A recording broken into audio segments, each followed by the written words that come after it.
Salam alaikum. Bonjour à tous. Je vais donner la solution des deux exercices que j'ai énoncés il y a quelques jours sur le thème du théorème de Banach-Steinhaus. J'ai déjà corrigé un exercice numéro 1 et aujourd'hui nous avons rendez-vous avec l'exercice 2 et 3.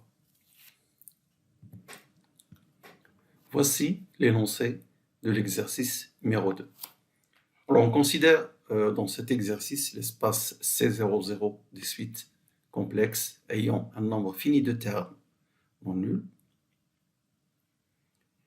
Et donc, ces suites s'arrêtent à un certain moment donné pour valoir 0 pour tous les termes, pour une valeur donnée, petit n. Alors, on a déjà étudié cet espace plusieurs fois, nous avons vu que ce n'est pas un espace de Banach, etc. Et aujourd'hui, nous allons voir par le théorème de Banach-Steinhaus qu'effectivement, cet espace n'est pas un espace de Banach. Vous savez que C00, il est inclus dans tous les espaces LP, L1, L2, L3, tous les espaces LP pour P supérieur égal à 1 et l'espace L infini. Et d'ailleurs, cette norme, l'infini, qui est la norme de l'espace L infini que l'on considère aujourd'hui sur cet espace. Mais on peut considérer aussi la norme 1 puisqu'il est inclus dans L1 aussi. Alors, cette norme, vous la voyez ici, donc pour un X qui est une suite appartenant à C00. Alors, on définit Tn de X la somme des k premiers termes, k égale 1 jusqu'à n. On ne s'intéresse pas où les termes valent 0 pour cette suite X. De toute manière, on note comme ça, la Tn de X est égal à sigma de k égale 1 jusqu'à n xk. Première question, montrer que ceci définit une forme linéaire continue, c'est-à-dire un élément du dual de C00, et calculer la norme de Tn. Nous allons voir la solution. Alors, la linéarité, comme vous voyez ici, la somme d'un nombre de termes. Ici, c'est comme si vous êtes dans Cn, vous calculez la somme des premiers termes, des n termes, donc la linéarité, elle est évidente, évidemment. Bon, pour la continuité, nous allons juste majorer. Le module d'une somme est inférieur à la somme des modules, et chaque xk est inférieur au sup des xk. Et combien il y en a? N termes, donc ce sera inférieur à n fois la norme l'infini. Et donc, ceci montre que Tn est une forme linéaire continue puisque son image, le module de l'image dans l'espace d'arrivée qui est C, est inférieur à cette constante n. Pour nous, c'est une constante puisque Tn est n fixé. Inférieur à n norme de x l'infini, ça montre la continuité. C'est un opérateur, si vous voulez, borné de C00 vers C. Et nous avons un renseignement sur la norme de Tn, elle est inférieure à ce petit n. Bon, nous voulons montrer que la norme de Tn est en effet petit n. Alors pour cela, on considère cette suite. Cette suite formée, les n premiers termes sont égaux à 1. Je le dis ici, la suite de nombres complexes dont les n premiers termes sont égaux à 1 et le reste 0. Donc 0 à partir du rond petit n. Alors ça définit une suite dans C00 puisqu'elle est stationnaire à partir du rond petit n. La norme de Vn dans C00 c'est 1. Bien sûr, le sup ici de ces termes en module c'est bien 1. Ensuite, l'image de T de Vn, c'est la somme des composantes, xk ici 1, 1 jusqu'à k égale 1 jusqu'à n. Donc ça donne combien? Petit n. Revenons maintenant à la définition de la norme. La norme de Tn, c'est le sup la norme des images. Ici, c'est dans C, donc la norme, c'est le module de Tnx, lorsque x parcourt la sphère dans C00, qui est l'espace de départ. Parmi ces éléments de la sphère, il y a justement Vn. Donc ceci est supérieur au module de Tn de Vn qui vaut exactement petit n. Ainsi, nous avons démontré une inégalité ici et l'inégalité réciproque Tn en or, est supérieur ou égal à n. D'où l'égalité norme de Tn égale petit n. Ça, c'est pour la première question. Maintenant, alors, pour la deuxième question. Alors, pour un x dans C00 fixé, montrer que l'ensemble des images Tn de x lorsque n parcourt n étoiles est majoré par une constante qui ne dépend que de x. Bon, j'ai dit dépendant de x, mais en fait, elle ne dépend que de x. Elle ne dépend pas de n. La solution.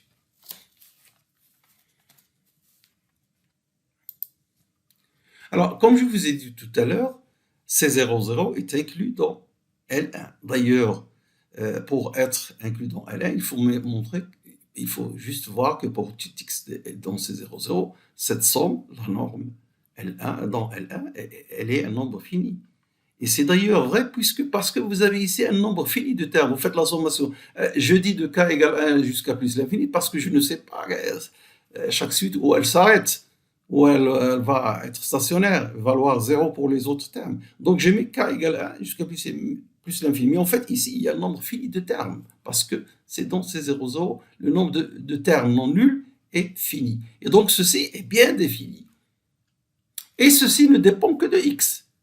Or, module de Tn de x, comme on l'a dit tout à l'heure, c'est inférieur à la somme des modules, et c'est inférieur à ça. Et voilà, vous voyez que Tn de x dépend inférieur à un nombre qui ne dépend que de x, pas de n, quel que soit n. C'est inférieur à ça.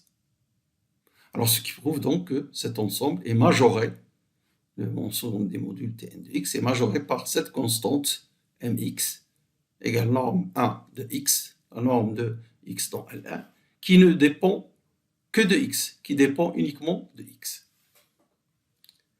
Alors tout ceci, c'est pour préparer le théorème, l'utilisation du théorème de Banach-Steinhaus.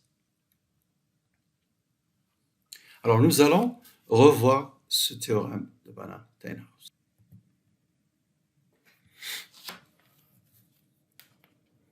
Alors, si E est un espace de Banach et Fn un espace vectoriel normé et Ti une famille I appartenant à I, c'est une famille pas forcément I dénombrable, d'application linéaire continue. Alors si cet ensemble est borné, alors ce qui veut dire que la norme de Ti de x dans l'espace d'arrivée F est majorée par une constante. Donc bornée par une constante mx, sous-entendu, norme de Ti de x dans F est inférieure à x, quel que soit I appartenant à I. Alors, la conclusion, c'est qu'il existe M strictement positif qui majore les normes Ti, quel que soit I appartenant à I. Alors, nous allons utiliser ce théorème ici, mais en fait, nous allons voir qu'il n'est pas possible d'utiliser ce théorème, et donc, ou alors, le théorème ne s'applique pas. Les hypothèses, certaines hypothèses sont là, mais il y a une hypothèse très importante qui n'est pas dans notre exercice. Alors, nous allons voir laquelle. Alors, nous avons vu pour la première question que Tn est un élément de C'00, donc la famille Tn, n appartenant à une étoile est dans C' de 00, donc c'est une famille d'applications continues, donc de C00 vers C. Et pour x fixé, cet ensemble est majoré. Donc, avec ces deux hypothèses, nous devrions appliquer le théorème de Banach-Steinhaus. Or, le théorème de Banach-Steinhaus nous dit qu'il existe une constante telle que le nombre de Tn est inférieur à cette constante. Or, ici, le sup de Tn, c'est plus l'infini. Plus l'infini. Parce que norme de Tn est égale à n, et le sup de Tn, c'est plus l'infini. On est bien d'accord, donc je dois corriger ça. Alors, je le fais tout de suite. Alors, le sup de Tn, nombre de Tn, c'est plus l'infini, parce que chaque norme de Tn est égale à n. Donc ici, c'est le sup de n. N appartenant à une étoile, c'est plus l'infini.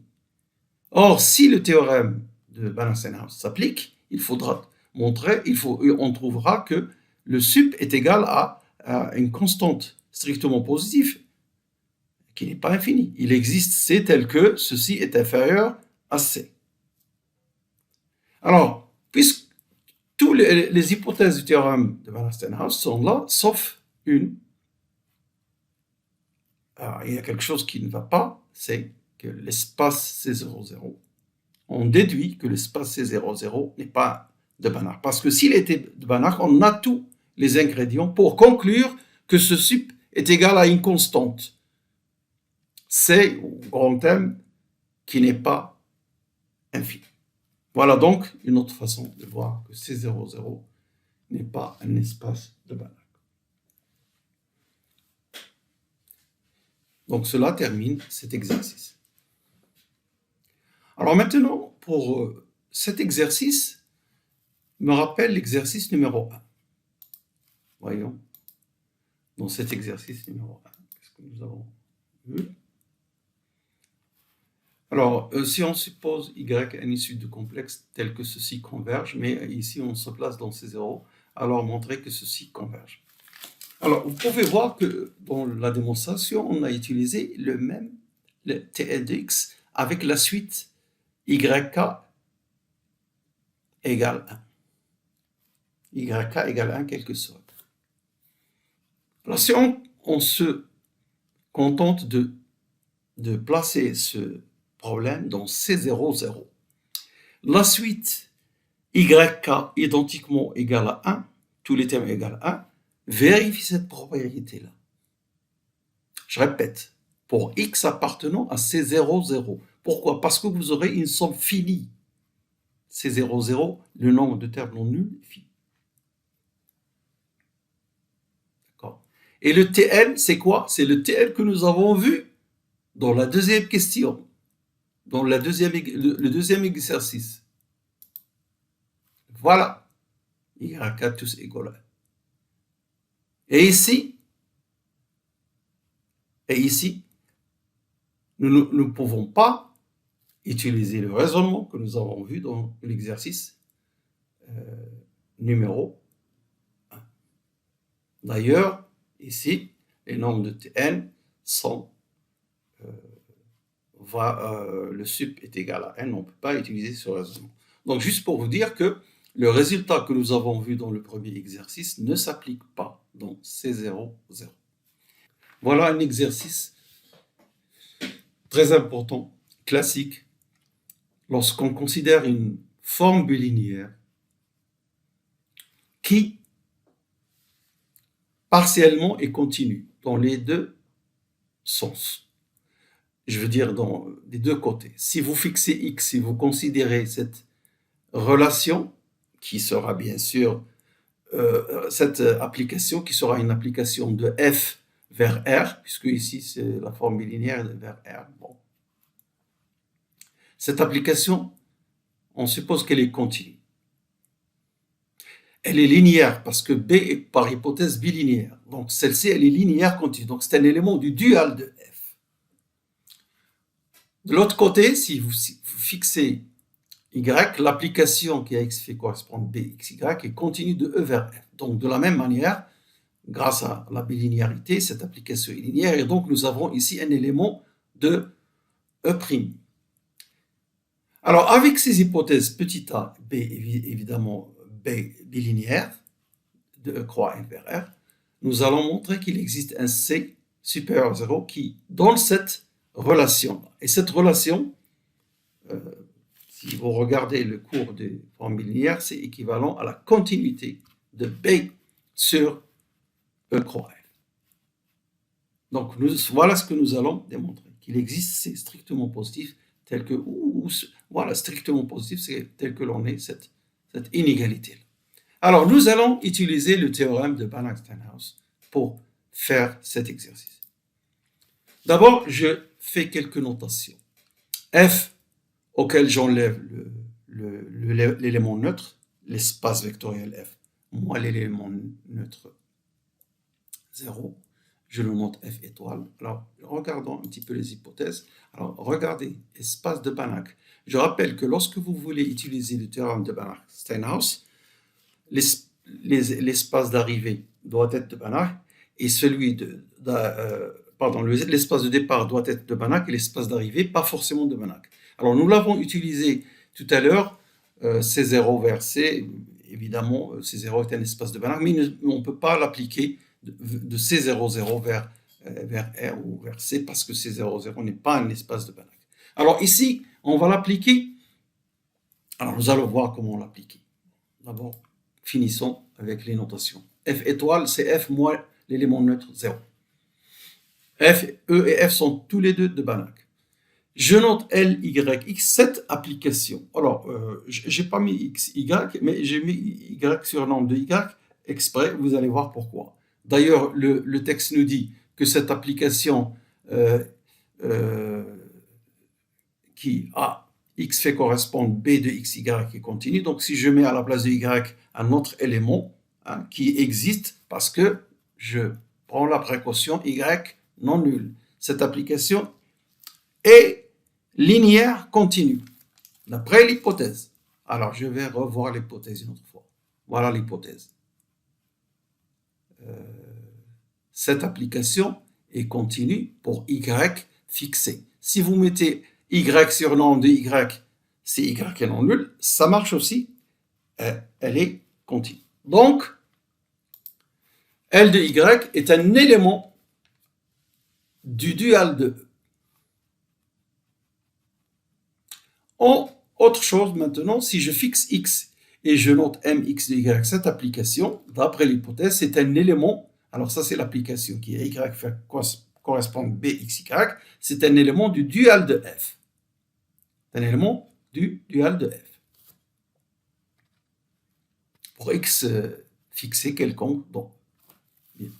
Bon, alors maintenant, d'après ce que nous venons de dire, cette famille d'applications linéaires est donc pour Y non nul, et dans le dual de E.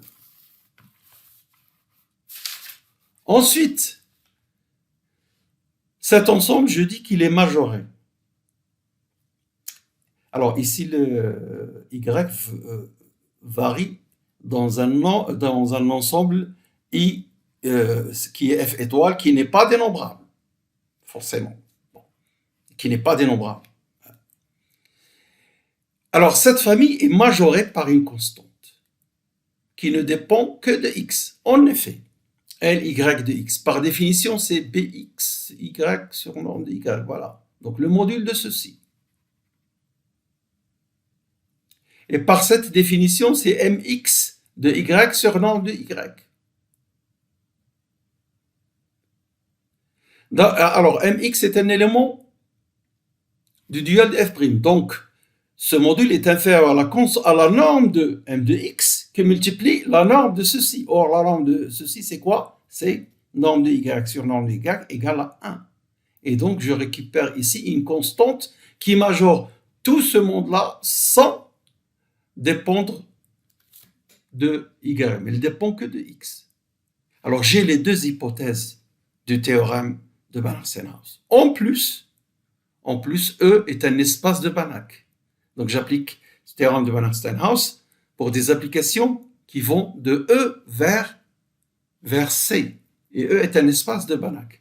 Alors, d'après Banach-Steinhaus, il existe une constante C telle que norme de Y est inférieure à C, quel que soit Y non nul, puisque j'ai considéré L de Y où j'ai défini B de X, Y sur norme de Y. Donc, Y non nul. Ce qui entraîne, alors, puisque on associe B de X, Y sur norme de Y, qui vaut ceci par définition, la notation que j'ai notée dans la page précédente.